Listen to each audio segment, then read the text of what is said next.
رجالتنا رجالة أولى ثانوي، النهارده هنحل معاكم امتحانات الشهر اللي موجودة معاك في الكتاب، بحيث إن أنت برضو تستعد نموذجين لكل شهر إن شاء الله.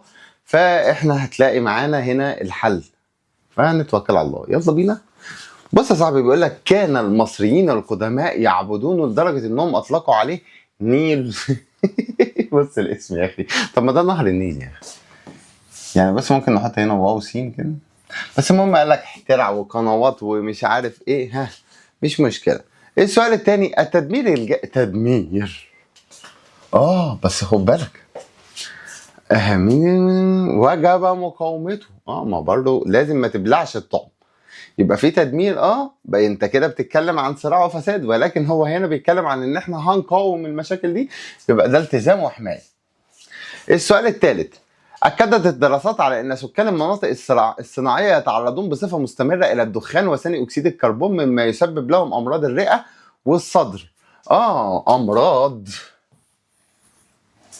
الرئة والصدر. السؤال الرابع، أظهر فيروس كورونا كيفية ارتباط صحة المجتمعات بشكل معقد بصحة كوكبنا، حيث أن هناك أدلة تربط الاستغلال غير المستدام للطبيعة كإزالة الغابات واستهلاك الحياة، واحنا عمالين ندمر ما شاء الله علينا، يبقى ده قهر واستبداد. السؤال الخامس، من أقوال ابن الهيثم، البحث عن الحقيقة يجب أن يعتمد على أقوال إنسان طبيعته النقص والقصور. دايما احنا مش عارفين كل حاجة، يبقى دي دور دور دور مسرح. طبعا احنا في الكومنتات هنفرق بين الاربع اوهام دول يا ريت، وبين الخمس مراحل بتوع علاقه الانسان مع البيئه يا ريت برضه. يقول لك مجموعه من الخطوات النظاميه والتي يمكن عليها يبقى ده منهج متبع عشان نقدر نوصل باسلوب منضبط.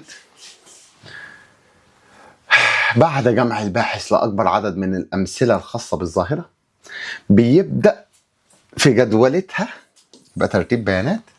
السؤال الثامن، ينتقل من العام إلى الخاص، أي يمكننا التوصل إلى المعلومة الخاصة من المعلومات العامة من إلى، يبقى ده استنباط صوري.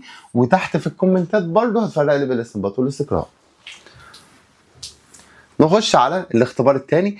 يقول لك لقد أعطى مؤتمر ستوكهولم مفهوم فيزياء اجتماع يبقى ده اصطلاحي. خلال القرن ال19 اختفى حوالي 15 نوع من الطيور والحيوانات بالوطن العربي، زي الفهد الاسيوي ودب الجبال الاطلسي بالمغرب العربي، عشان بداوا يصطادوها وكده. يبقى احنا بنبوظ البيئه، يبقى ده اختلال توازن. سؤال 3، يقول لصفي هي الشعائر وتعاويذ صعود الروح يعني موتنا. يا سلام يا سلام. السؤال الرابع، كان الجغرافيين القدماء يقسمون الأرض إلى 7 أقاليم.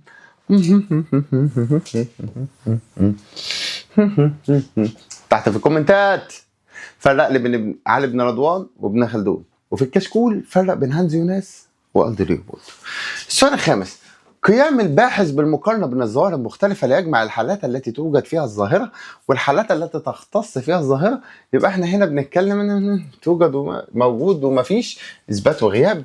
السؤال السادس، يقول بيكون ما الكلمات الا ما الكلمات يعني سوء يا معلم، على مهلك سوء. السؤال السابع، هذا النوع من الاستدلال لا تقتصر وظيفته على اثبات الحالة العامة فقط، بل مش على دي، بل دوره في إثبات حالة فردية مادي تجريبي. السؤال الثامن، يقول بيكون إن العقل أشبه بالمرآة، لا يقوم بوظيفته كاملة إلا بعد صقله، لازم بيواجه أحد جوانب ده بيهدم، يبقى ده الجانب السلبي. انتهت الحاجات كلها. اسأل على اللي انت عايزه، اللينكات تحت، ملخصات اللي فاتت والملخصات اللي جاية. اليوتيوب، يا اهلا بيك، انا معكم مستر ابراهيم ابو بكر، قناه ابرع على اليوتيوب. سلام يا صديقي.